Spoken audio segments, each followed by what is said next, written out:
Hey guys, welcome to Jay's Tech and Travel by Loyal Tech and Security. Today I wanted to talk to you about Firewall, a home firewall. Did you know we can put a firewall on this Raspberry Pi? This is a $30-40 device. I got it for free, and I can use this to run a firewall for my home. Why would we want a firewall? Well, for security reasons, for small to mid-sized businesses, we can run these for cheaper cost. So if you were to take a look, we have Cisco's, Fortinet, Palo Alto, Juniper. We have a lot of vendors who sell these devices for a very expensive price. And I'm going to go into that in further detail. But before we move forward, make sure to like and subscribe to the channel in this video and hit that bell notification icon for any future updates. And you can also visit our website, loyaltechsecurity.com. And if you have any questions, feel free to reach out to us over your phone or send us a comment, and then we will be able to answer those questions. So, before we move forward into a Raspberry Pi, I wanted to show you how much these devices cost usually. So, if we start up with a Cisco appliance, Cisco Secure Firewall Firepower, it's about $729, $28.90. With a 1 year of subscription you get for IPS, AV, and those type of security features, and every year you have to renew that. Same goes with Fortinet device. This is 60F. Price is about $886. Then you have Palo Alto, even more expensive, about $1,500. Palo Altos have always been expensive. And the same thing, 1 year bundle you get with this subscription, and then the next year you have to renew that. Juniper, this is an old box, SRX210. This is an older box, but even that is more expensive, $225.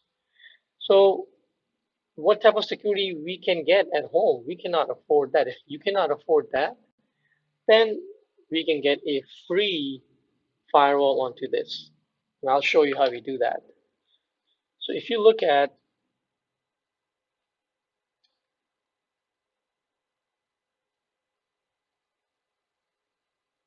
page number 2, what we need to run a perfect firewall. So this right here is a Raspberry Pi 3 Plus, and you can see the configs on that. The Raspberry Pi 3 only has 10 and 100 Mbps LAN port, whereas Raspberry Pi 4 has up to gigabit port, Ethernet port with the USB 3. So the reason why it's important is because if you have a 1 gig connection coming in from your ISP, then the Raspberry Pi 4 is what I would recommend. Along with that, because we only have one interface, we at least need two. Minimum, you need two. Even better if you have four, and I'll explain why. But since we only have one interface, you can buy this. This is called a USB 3. The blue indicates 3 to an Ethernet adapter. And this is a 1 gig adapter. I can connect this to a USB port, and this will give me a 1 gig of speed. So you can get that. You have 1, 2, 3, 4 USBs. You can actually get 4 of those, and you can plug in each Ethernet into that. So let's see how we can do this. Also, what you will need is a flash drive. Usually this comes with the Raspberry Pi. If not, then you just grab one from Micro Center, a couple bucks, $2, $3 usually. You don't need a big one. This is only 32 gig. You can even use like 16 GB, and that should be more than enough. So first we're going to flash this. Okay, how do we flash this? Let me show you. When I insert this into the computer, I'm going to come to, I've inserted the flash drive. I'm going to type in Balena Etcher.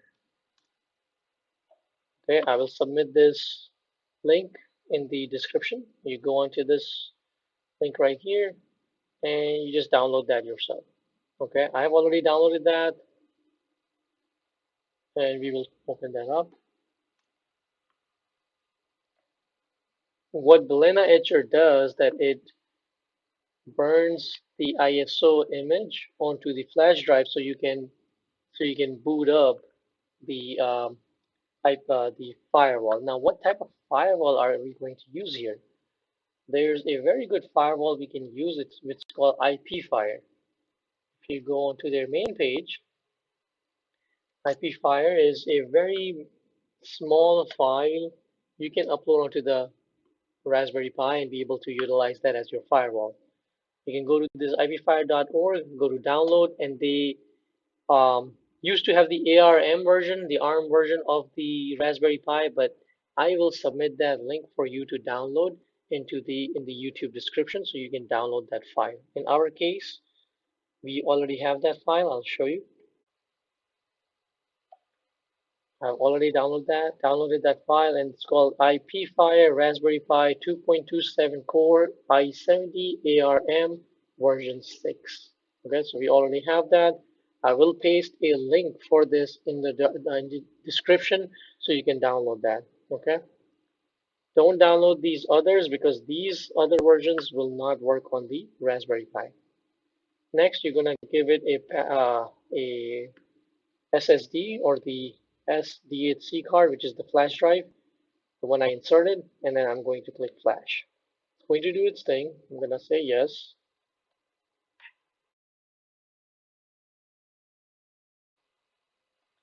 You can exit out of that. The first window you'll get is this.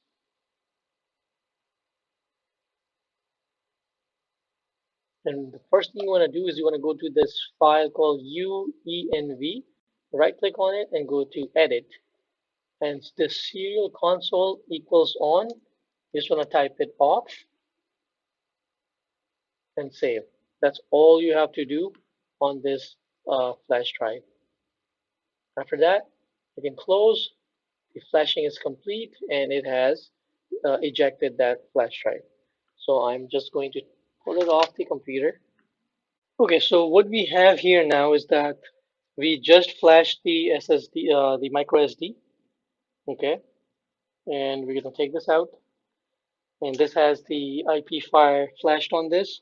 This is our Raspberry Pi. I'm gonna plug it in back. Okay. Um, I'm gonna plug in the standard keyboard into a USB. There you go. HDMI into the HDMI connector. Perfect. I'm going to connect a second Ethernet, okay, which is a USB adapter into a USB port. So let me put this in here and put this right here. So now we have two Ethernet. One is right here, second one is here. We have to use one for the WAN, one for the LAN. Okay. Now I'm going to power this up. The adapter is already connected in the bottom, and I'm going to power this up, and you should see something on the screen.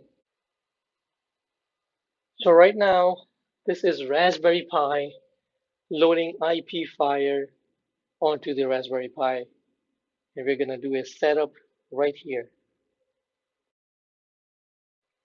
Okay, and that's it. Now we're gonna set up the the Ipfire. So the keyboard mapping is US time zone. We are in Eastern time zone.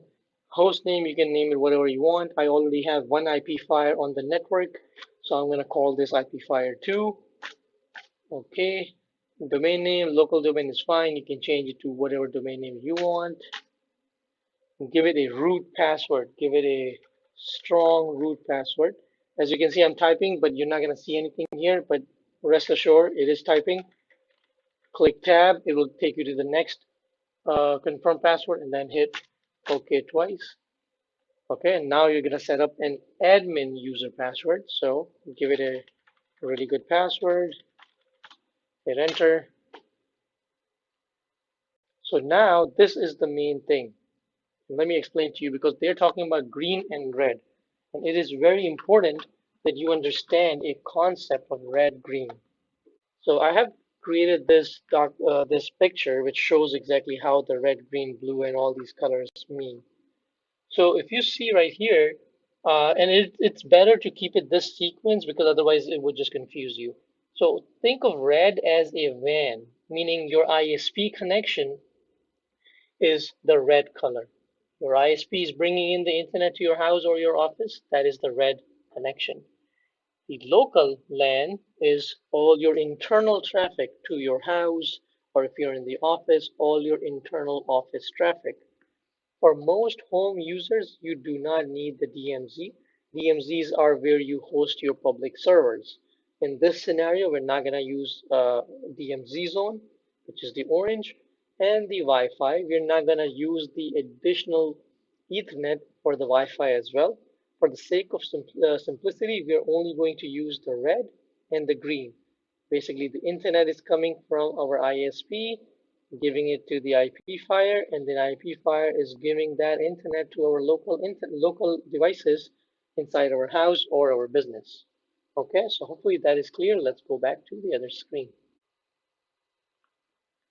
So now here, the first part is network and configuration type. So this is where it's asking you, what type of internet do you want? Green, red, green plus red plus orange, green, red, blue, or green, red, orange, blue. What I just mentioned to you, that's what it's referring to. Currently, we are only going to go with green and red. Okay, so green and red selected. I'm going to click OK. So that part is done. Drivers and card assignments. That is very important. Next step. As you can see, green is unset and red is also unset. We need to set that. So I'm going to come to the green, and from here, which is this device, you need to tell whether you want this right here, the one I'm moving, if you want that to be green or red, or do you want this adapter, I don't know if you can see that, this adapter to be green or red. In my case, what I like to do, the built-in one, I like to put that as a red, and I like to put this one as green. And I'll show you how you do that. So I'm going to come to red first, hit enter, and then as you can see, it's giving me the options to select. And I am sure this right here, semiconductor, Realtek, semiconductor, gigabit, that is the USB one. Even though they both say USB, don't go by that.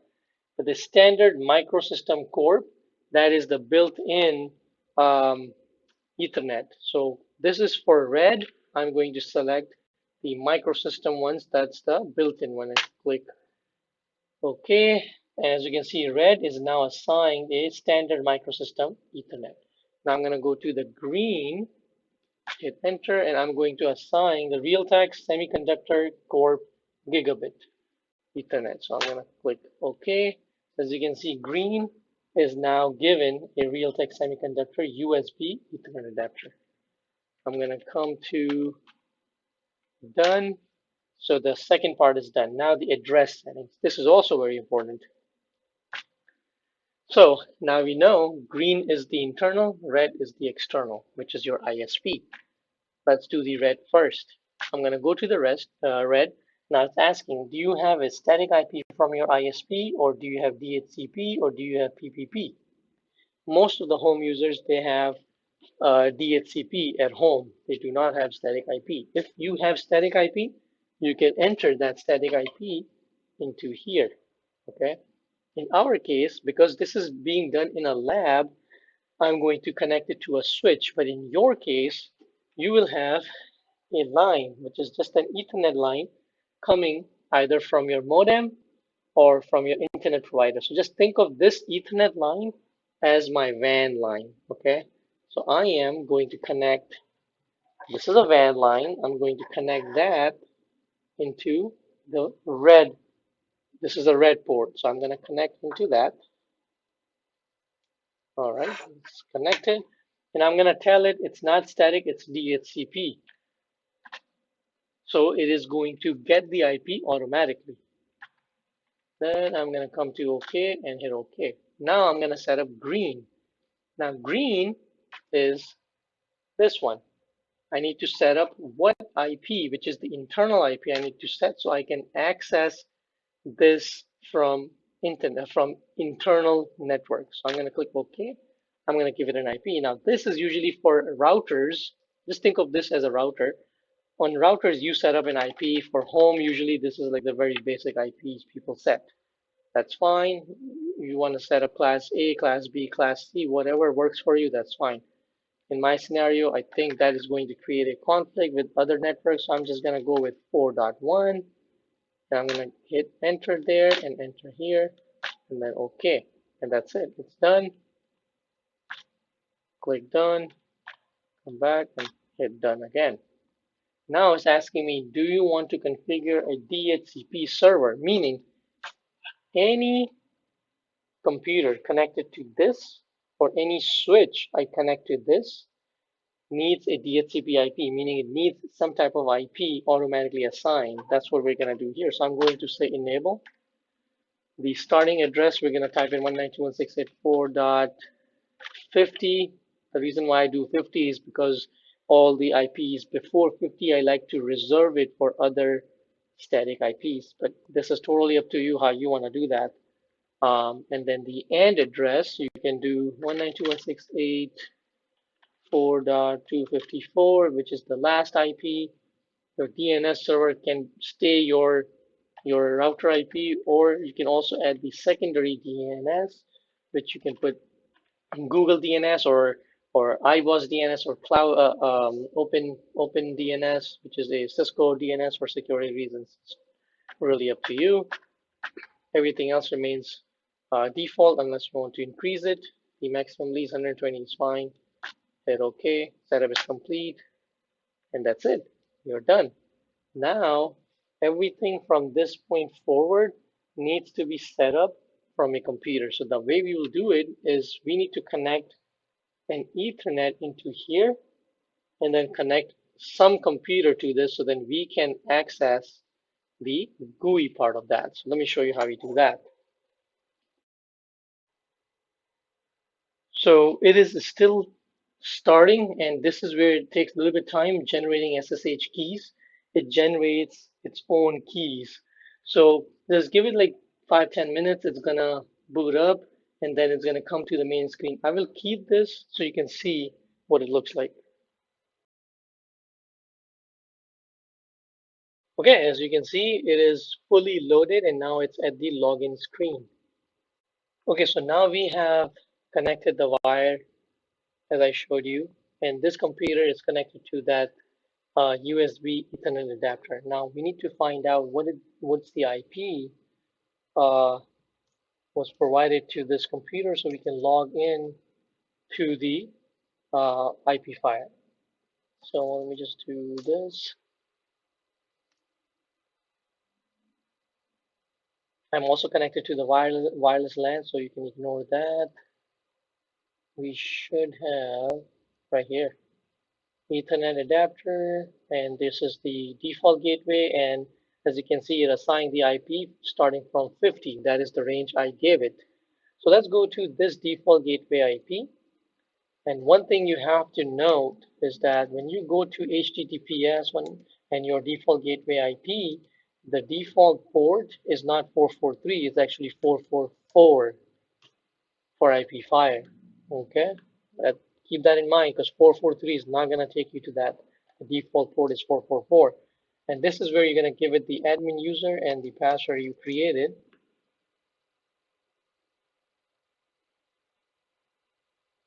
We'll go through this, say yes. This is Ipfire firewall / router / gateway, everything built in with security, with firewall, with log information and everything. So as you can see, this top part is saying internet, which was the red box or the red color, and the network LAN, which is our internal network. This Ipfire does have internet connection right now, and I'll show you. If I disconnect, I'm going to disconnect the wireless, and I should still have internet. I'm going to ping google.com. As you can see, I can ping google.com. If I do, so that's that. If I go to MSN or voltexsecurity.com, we should get that website.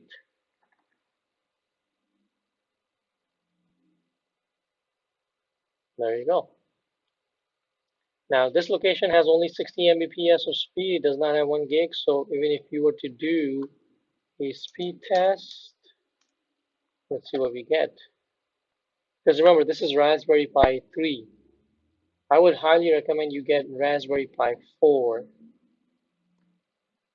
for faster speed.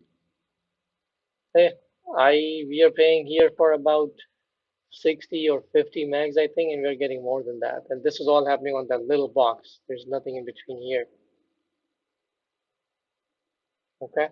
So anyway, so that's the download speed. Let me go back to this Ipfire. And one thing, as you can see, it already has an update. You can always do the update. One thing I want to quickly share with you is the IPS. That is very important because that is the main thing I feel like we need for this. So if I go to Firewall and Intrusion Prevention, um, and then you can click on Add Provider right here, and then it gives you certain providers which are free. There are certain providers which charge you also. It's up to you if you want to get the paid version or community version, that's up to you. But the only thing with the community version is that the IPS signatures are, I think, about a month delay, which is okay for home users. Snort, they tend to have, actually Cisco uses Snort IPS signatures also. Cisco firewalls, I showed you earlier, uses Snort IPS. So you can get that community version rule, and that's for free. Do not select this monitor only because it's not going to block the traffic. It's only going to monitor it. The whole idea for IPS is to block unwanted traffic. Now I'm going to click add, and that's it. So you have IPS set up on your system. As you can see, I can enable it. Which device? Monitored devices. I'm going to say enable on both. Click save. And there you go. This turned green, so that means that the IPS is turned on. Now, any traffic which has any issues or any malicious traffic is coming through, it will block that. On top of that, to show you the basic network,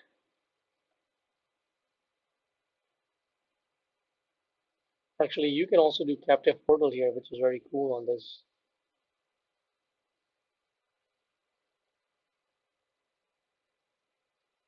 Zone configuration is if you have like a DMZ server, or if you have wireless, or if you have like other zones, meaning finance, HR, whatever, you can create separate zones for that, you know. So this you can use for small businesses, I feel. Um, but keep in mind, like, you know, this is all community version, so the updates are usually not available. So use it at your own risk. But for home use, I don't see any issues with that. Services, got firewall rules right here. You can create your own rule. Like home firewalls, like the one you get from Comcast or Verizon, you don't get that.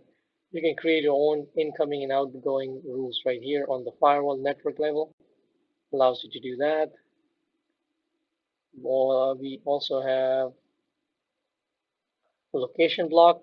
I really like this because if you don't want certain countries to be coming into your network, you can literally just check that and then save, and it will block that. That is really amazing because that feature in most firewalls, especially cloud security, you have to pay extra for that. This is called geo blocking.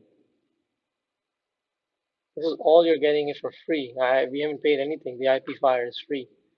Um, Another thing, the log summary, having log is really important. Since I just plugged this device in, there's not going to be much logs in here, but you can come to firewall logs. It will show you all the firewall logs, all the connections going in and out, what it's dropping, and things like that. It's amazing what you can do with this small device. It will also give you graphs by IP. There you go, looks pretty nice. What devices are currently communicating and things like that. It will also give you more detail. And one more thing, if you come to Packfire, you can add more plugins to this. And I'll show you what that means. So these are the plugins you can connect to this device. So for instance, free radius. If you want radius authentication done on that, you can select add. It will come right here. And it should come over here and then it should install. Oh, there you go. Took a while, but I actually don't want that installed. So Ipfire is working. That's already installing. Okay. So clicking on that add button starts installing. That's fine. We can always remove it. While it's doing that, oh wow, look at that. It's doing all the command line thing over here, so you don't have to do anything. This is all GUI based, but it does the work for you. And above right here, you will see the inbound traffic and the outbound traffic. This is very neat. Um, if you're trying to, if you're on like a Teams meeting or some meeting like that, it's really neat to have that so you know exactly where the traffic is going. And if you scroll down this has a lot of cool stuff. I believe it also had wireshark. I had seen. Oh, look at that! It also has rsync. This is pretty good. Rsync allows you to create a sync job. Oh, there you go, wireshark right here, or they call it T-shark. So for packet capturing, very useful feature. So a lot of cool stuff this has. You can always come to status. We'll show you the system status. Currently, it might not have enough because I have not kept it on for long. But it gives you really nice graphs. It gives you insight of how how much CPU utilization, memory, and things like that. You can come to memory, and it will show you how much memory it's taking, how much free memory you have. So it is amazing what this little thing can do. And mind you, the Raspberry Pi 3, I think is $30, $40. Raspberry 4 is probably $80 or so. That USB adapter, which is this one right here, this USB adapter. I got it from eBay. It was about $8 on sale. I think now it's for $13. I recommend getting a name brand one. Don't get the one from China, the unbranded one, because they marketed it as 1 gig, but they usually don't work at 1 gig. So stay away from that. Get something nice, some name brand one. $13 is not bad for this, and highly recommend getting a Raspberry Pi 4 because you will get the gigabit Ethernet connection and the USB 3. You can't go wrong with that. So that is amazing what you can do with this. If you guys like this video, please make sure to hit that like button and subscribe button and that notification icon. So any new videos I create, you will be notified for that. If you have any questions related to this video or any other videos, or if you want me to make any future videos, let me know and I'll be more than happy to make those videos. And we can always be reached at the website above, which is right here, worldtechsecurity.com. And if you have any questions, feel free to reach out to us. Thank you, and you guys have a nice day.